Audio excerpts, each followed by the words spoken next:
Wedding photography আর videography যারা কাজ করছো তাদের কাছে একটা কোয়েশ্চেন মাথায় আসে, ভিডিও এডিটিংয়ের জন্য বেস্ট সফটওয়্যার কোনটা। তো তার উত্তর আমি ক্লিয়ার দিই। অনেক ডিবেট আছে, অনেক কিছু কথা আছে, কিন্তু সব কিছু বাদ দিয়ে আমি ক্লিয়ার উত্তর দিচ্ছি। যদি তোমরা সিনেমাটিক মিক্সিং করতে চাও, সিনেমাটিক ভিডিও করতে চাও, ইমোশন ডালতে চাও, কালার কারেকশন খুব প্রফেশনালি করতে চাও, তাহলে তোমরা প্রিমিয়ার প্রো ইউজ করো। অন্য সফটওয়্যার প্রফেশনাল হবে না তা নয়, অন্য সফটওয়্যার হবে, কিন্তু আমি তোমাদেরকে রেফারেন্স দিচ্ছি প্রিমিয়ার প্রো।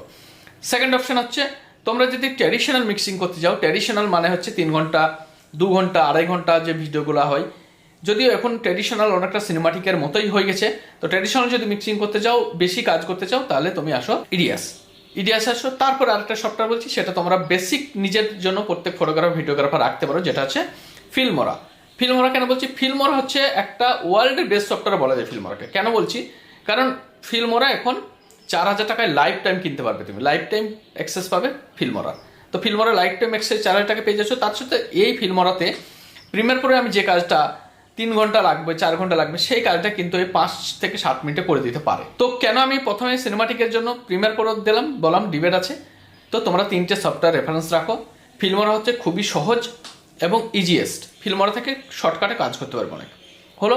তারপরে হচ্ছে ইডিয়াস হচ্ছে ট্র্যাডিশনাল মিক্সিংয়ের জন্য। আর তারপরে হচ্ছে প্রিমিয়ার প্রো একদম প্রফেশনাল লেভেলে এবং খুব সুন্দর কাজ করতে পারে, কালার থেকে শুরু করে সব কিছু A to Z। তো আজকের ভিডিও ইনফরমেটিভ লাগলে তোমরা অবশ্যই লাইক করো আর কমেন্টে জানাও যদি আর কিছু জানতে বাকি থাকে তোমাদের বা জানতে ইচ্ছা করে। Tata, bye bye.